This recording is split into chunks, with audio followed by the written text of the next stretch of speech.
எல்லாருக்கும் வணக்கங்க. எல்லாரும் நல்லா இருக்கீங்களா? இன்றைக்கி நம்ம கண்ணம்மாஸ் விலாகில் என்ன வீடியோ பார்க்க போகிறோம்னா, தேனி கௌமாரியம்மன் வீரபாண்டி திருவிழாவுக்கு பூ வியாபாரம் பண்ணுறதுக்காக வருஷம் பார்த்திங்கன்னா எங்கள் அம்மா அவங்க திருவிழா டயத்தில் பூ வியாபாரம் பண்ண வருவாங்களாம். அதேமாதிரி இந்த வருஷம் வந்திருக்காங்க. திருவிழாவுக்கு ஒரு 2 வாரத்துக்கு முன்னாடியே வந்துட்டாங்க. காலையிலேயே பார்த்திங்கன்னா நேரத்திலேயே வந்துடுவாங்களாம். வந்து நைட்டு 10 மணி வரைக்கும் இருப்பாங்களாங்க. அந்த திருவிழா டயத்தில் மட்டும் நைட்டும் பகலும் ஒரு வாரம் திருவிழா. அது ஃபுல்லாகவே இருப்பாங்களாங்க. நைட்டும் பகலும் தூக்கம் இல்லாமல் தான் பூ வியாபாரம் பண்ணுறாங்க. அந்த மாதிரி பூ வியாபாரம் பண்ணும்போது கூட அவங்களுக்கு எவ்வளோ கஷ்டம் இருக்குதுன்னு சொல்கிறாங்க. நான் சாதாரணமாக பூ கட்டிக்கிட்டே பேசிகிட்டு இருந்தோம். அப்போ தாங்க சொன்னாங்க வீடியோ எடுக்கணும்னு அப்போ எல்லாம் எனக்கு தோணலை. இவங்க சொன்னதுக்கப்புறமா தான் இப்படியெல்லாம் கஷ்டம் இருக்கா அப்படின்றதுக்காண்டி தான் சரி இந்த பதிவை உங்களுக்கும் சொல்லலாம்னு தான் இப்போ வீடியோ பதிவு. நான் இவங்களோட எதுக்காக பூ கட்டுறேன்னா, நான் சித்தி சித்தப்பா தம்பி எல்லாம் கோயிலுக்கு வந்திருந்தாங்க வீரபாண்டி அம்மன் கோயிலுக்கு. அப்போ பார்த்தீங்கன்னா நான் தேனியிலேருந்து சாப்பாடு செஞ்சு கொண்டு வந்தேங்க. சித்தி சித்தப்பா தம்பி எல்லாம் கோயிலுக்கு சாமி கும்பிட போயிட்டாங்க. நான் இங்கே சரி உட்காந்துருக்கேன் இந்த பையெல்லாம் பார்த்துக்கிட்டு நீங்கள் போயிட்டு வாங்க அப்படின்னு இங்கே உட்காரலாம்னு உட்காந்தேங்க. அம்மா அவங்க பூ கட்டிகிட்டு இருந்தாங்க. அம்மா நானும் கட்டவான்னு கேட்டேன். ரொம்ப சந்தோஷம்ப்பா கட்டுங்க அப்படின்னு சொல்லவும் நானும் உட்காந்து கட்ட ஆரம்பிச்சிட்டேங்க. கதம்பம் நான் நல்லா கட்டுவேன். ஆனால் உட்காந்து கட்டுறதுக்கு தோது இல்லை. அதனால் இப்படி உட்காந்துருக்கேங்க. கொஞ்சம் சாஞ்சு கால் நீட்டியில் உட்காந்தா இன்னும் நல்லா கொஞ்சம் வேகமாக கட்டி நிறைய கட்டியிருப்பேன். மொத்தம் ஒரு 6, 7 முழம் கட்டியிருப்பேங்க. என்னால் ஒரு சின்ன உதவி அம்மா அவங்களுக்காக.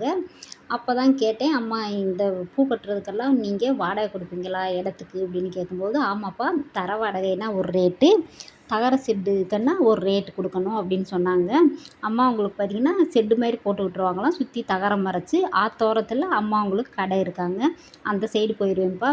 இங்கே வந்து நிறைய பேர் வெளியூரில் இருந்தாலும் வருவாங்க. அவங்களாம் பார்த்திங்கன்னா என் இடம் உன் இடம்னு மல்லு கட்டுவாங்க. அதனால் இங்கே இருக்க முடியாது. இன்றைக்கி உட்காந்துருக்கேன். இன்னும் திருவிழா நெருங்க நமக்கு அங்கே ஷெட்டு நிறைய கடைகள் போட்டு விட்ருவாங்க. டெண்டர் எடுத்திருப்பாங்க இல்லையா, அவங்க தான் செய்வாங்கன்னு நினைக்கிறேன். எனக்கு சரியாக தெரியல.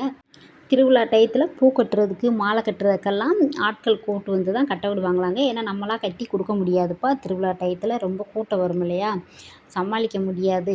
கூட்டு வந்து மாலை கட்ட விட்டோம்னா திடீர்னு அவங்க என்ன பண்ணுவாங்கன்னா குடிச்சுவிட்டு படுத்துக்கிடுவாங்க. அவங்கள எழுப்பி செஞ்சு கட்ட வைக்கிறதுக்குள்ளே பெரும்பாடாக இருக்குது. ஒரு மாலைக்கு 25 ரூபா 30 ரூபா கொடுத்து தான் நம்ம கட்டுக்கூலியே கொடுக்கணும்.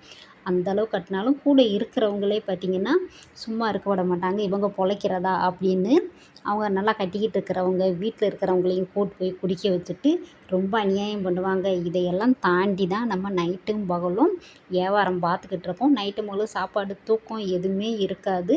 நம்ம 10 ரூபா சம்பாதிக்கலான்னு வந்தால் இந்த மாதிரி இடையில நடக்குதுப்பா. இனிமே வர்ற ஆட்சியாவது குடியே இல்லாத மக்களை உருவாக்கணும். இந்த குடியால் நிறைய குடும்பங்கள் அழிஞ்சிக்கிட்டு இருக்கு. குடி இல்லைன்னா நிறைய பேரோட வாழ்க்கை மாறும், நிறைய குடும்பம் நல்லாயிருக்கும் அப்படின்னு சொன்னாங்க. உண்மைதாங்க. இந்த வீடியோ பிடிச்சா லைக், ஷேர், கமெண்ட் பண்ணுங்கள். பாய். நன்றி, வணக்கம்.